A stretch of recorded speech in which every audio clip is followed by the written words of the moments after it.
So you just hit your biggest goal yet, either in your business or some area of your personal life. So why does it already feel like you're behind on your next one? Today I'm getting personal about a pattern I didn't even realize I had until recently when I hit a milestone that I had been working towards for about a year. Recording this on the day of a solar eclipse, where a moment that the cosmos literally forces a pause feels like the perfect backdrop to talk about this. We're going to name why so many of us skip the celebration or even just the mere acknowledgement when they reach a goal. Where that pattern comes from, actually, and what it quietly costs our nervous system, and how we can finally practice letting a win land within us and be enough for us, even if it's for just 5 minutes. This is getting unstuck at the root. So let's dive in. So why do so many of us, especially those who are considered high achievers, high achieving leaders and entrepreneurs, treat their own wins like they didn't happen? What's the very first thing that you do after you accomplish something? Now be honest with yourself. Do you pause? Or do you immediately shift your attention to the next goalpost? Right? For myself, and why I wanted to address this topic, is that let's start with 1 year ago, right? 1 year ago on August the 6th, I hit play, or rather record, on my first podcast episode. And I just did it finally because I wanted to say yes to something that had scared me, frightened me, for a really long time. It had been suggested that I start a podcast several years before, and I was like an absolute no. I was like, no, that is not something I'm going to do. And over those several years, there was this chipping away at the idea. And then I started doing little short videos in my office, and uploading them to YouTube. And it helped me to get a little more comfortable in front of the camera. And then last summer, I started the expansion room, and the planning phase for it was so exciting. I was by then a firm yes in doing this, but nervous as all get out. And at the time, the podcast itself was being recorded live, not pre-recorded. We had an actual spot on an internet radio platform. And I had to do that live. And I did that live for about 5 months. And I have to say, it is what primed me to keep going. I understand that so many people start podcasts and they don't continue to record them, or they record them in a kind of haphazard or inconsistent way. And having that be the start of the expansion room in a live internet radio time slot, you literally had to show up, have a topic, have your outline ready, whether or not you had a guest or if it was a solo episode. So, when I switched from the live platform to a recording platform, that eased some of that energy for me, but it also allowed me to step into a consistency that I might not have had I not had that live experience. So this past week, on August 6th, I hit my 1 year mark of the anniversary of this podcast and recorded on August 5th my 52nd episode. And that episode got, of course, posted this week. And my first instinct when I realized what the date was, because it's not like I'd had a reminder in my phone about this anniversary. It just dawned on me suddenly after I had recorded that episode, like, oh my goodness, it's been a year. And I went back and actually counted the episodes, and literally 1 episode per week. Pretty much. There was 1 week where I did 2 episodes because I was going to be out of town. But yeah, 1 episode per week for a year. And my first instinct wasn't to feel proud or rest in the glory of the milestone.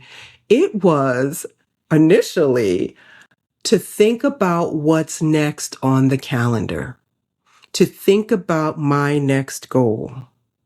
And that's when I realized how automatic this pattern is and how many visionary leaders, practitioners, even clients I've worked with have this exact same reaction to achieving a goal.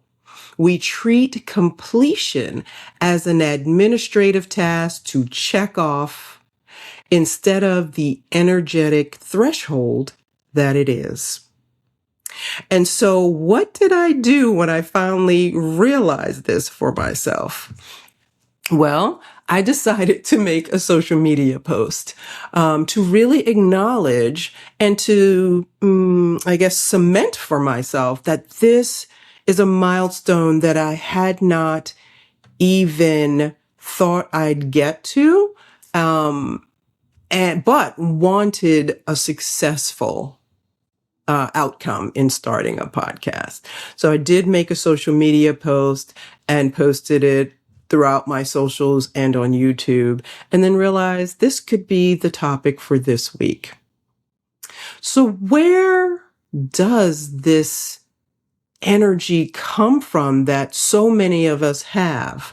What is celebration actually threatening for someone whose identity is totally tied up to consistent momentum, right? We oftentimes in these modern times feel like if we're not busy, we're doing something wrong. We're not doing it right. There's got to be consistent movement forward. But on the road to these goals, that consistent momentum, we are actually hitting goalposts. We are actually making strides, whether they be small ones that lead us to the bigger goal, or maybe we only pay attention to the bigger goal, but we are hitting those goals. So if you've slowed down long enough to feel proud about something you've achieved, that you've let the win that you've achieved settle into your body, what discomfort does that bring up for you? Because for some people, it's uncomfortable to celebrate the wins. It could be old messaging that we learned about humility. It could be the old conditioning, oh, that was a fluke, and that couldn't possibly happen again. For some of us, it is all about the scarcity wound, right? I think the vast majority, it connects back to the scarcity wound and this drive to emotionally overfunction when enoughness was never modeled for us, or enoughness never felt safe in your early childhood environment, achievement can feel like the only proof of worth. But proof that's never allowed to really land in your nervous system keeps you chasing achievement indefinitely. You're kind of on this treadmill or hamster wheel of your own making if you never really pause and acknowledge the goalposts. So I love the energy of eclipses because they pull back the veil on where we are operating from outdated conditioning, from outdated patterns and messaging that we received in our childhood or early adulthood. And there's a cost. There is a cost to not pausing and acknowledging. And in this energy of the pause of an eclipse, it kind of shows you what that can be. So, what does the cost mean for you, right? It's in your energy. It shows the people around you that when you do win, you don't really have to acknowledge it, that a win never lands. It is like a child who has worked on something. Maybe it's a piece of art. Maybe it was getting a grade in school that they thought would make them happy or make you as the parent happy. And they come home and they show you the art or the grade, and you could barely be bothered to acknowledge it. It's that feeling that a child may walk away with, that we carry within our nervous system.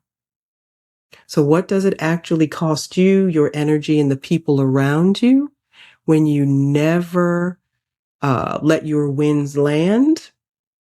It can really cost in physical exhaustion, resentment, or a feeling of disconnection from within yourself, but also from those who are watching you, right? This isn't just about missing a nice moment or being modest. This is how systemic burnout actually gets built. One uncelebrated or one unintegrated win at a time. And when you bypass the pause and the acknowledgement, your nervous system never receives the signal that safety or completion has been reached. And it quietly teaches people in your life, in your ecosystem, maybe in your family or on your team, that arrival never is allowed either. And that is a trickle effect out into your ecosystem. So what did I do after I acknowledged this 1-year anniversary? I made a really short post on social media, and then I actually started talking about it within my personal sphere. Talked about it with my partner, talked about it with my team, with my own coach that I have, and talked about it with my team of support. Because I wanted it to be real. I wanted it to land. I wanted my nervous system to recognize that, hey, that thing you started a year ago that made you so nervous has hit a time in space that it is still going on. It is still positively affecting other people's lives as well as your own life. So, what would it look like to harness, say, the eclipse energy, right, of a pause and actually let a win land and be enough, even for 5 minutes in your life? What's one small, specific, embodied way that you could mark a recent milestone today before moving on to your next goal on the horizon? So this was a practice I kind of sat with last Friday once I made the social media post. And I've talked about this practice that I developed some time ago of the enoughness practice. So this is where enoughness comes in. It's not about throwing a big party, though you could do that depending on the goal you've achieved, or making a big, huge public gesture. It's a deliberate, sovereign pause that you make. And you start first with awareness. Like, it finally dawned on me after I made the 50-second recording of my podcast episodes. So you come to awareness that the milestone, the goalpost has been reached. And you drop in, letting your nervous system register that something actually happened and landed for you. From there, once you start to go, oh, I did this thing, or, oh, we achieved this goal, or this milestone has occurred. You then allow it to help you regulate your nervous system. That acknowledgement helps your nervous system register that success as safe and that you have truly arrived at that milestone. Then you sit with it. You do not add statements after, oh, but that's just a fluke, or, but that probably won't continue, or some other way that you could negate it. You just allow yourself to sit with it. That quiet integration in that moment of sitting with it is the getting unstuck work that most of us skip entirely, right? We're so on to the next thing. We're so ready to not be in our bodies, to not be in our nervous system. We just might acknowledge it, awareness, right? The mental awareness that a thing happened, and then we move on to the next thing. But this is about moving from mental acknowledgement or awareness and letting it land within you so that your nervous system catches on and you feel regulated. And then you really sit with that regulation and integrate it into your experience. And once it's integrated, you finally begin to embody that next level of who you are, that next level of your expression or expansion into the world. You step into more firmly your new identity. So I encourage you today, I invite you today to incorporate the enoughness practice into your life day to day, small things as well as the big things, right? It could be you use the enoughness practice to realize and regulate and integrate those moments where enough showed up for you today. It could be you had a bill that needed to be paid and you did not have the money in your account. And then there it was. And you have to pause and acknowledge that that happened. Or you got a new client today.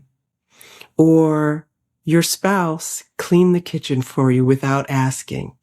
Enough showed up for you today, right? And using that enoughness practice when you've reached a goal, whether that's a small goal, could be in your personal life around health.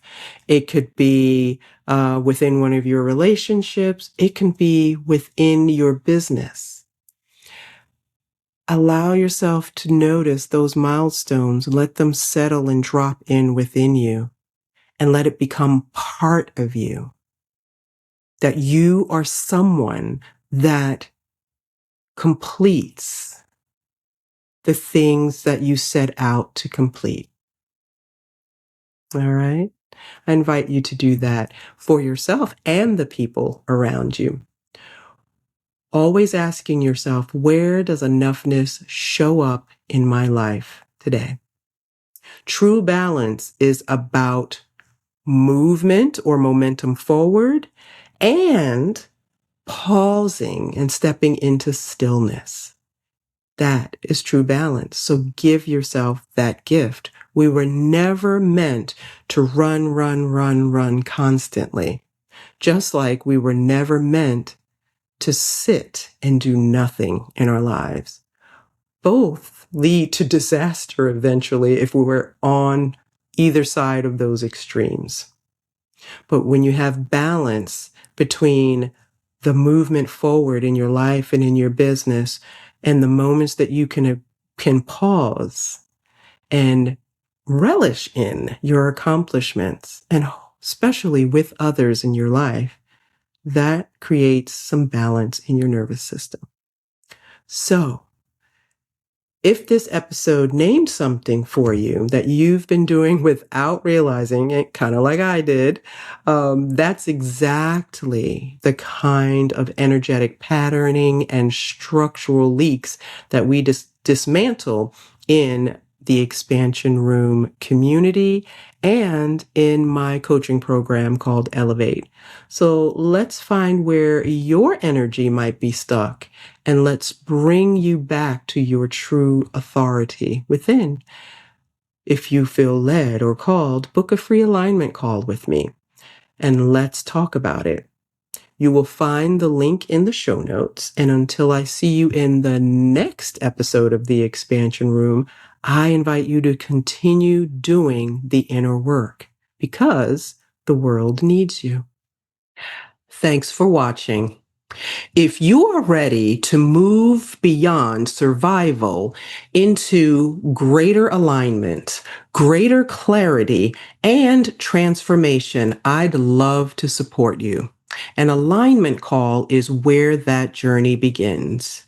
Take a moment, click the link in the show notes, and schedule your alignment call with me, and let's explore what's possible for you together.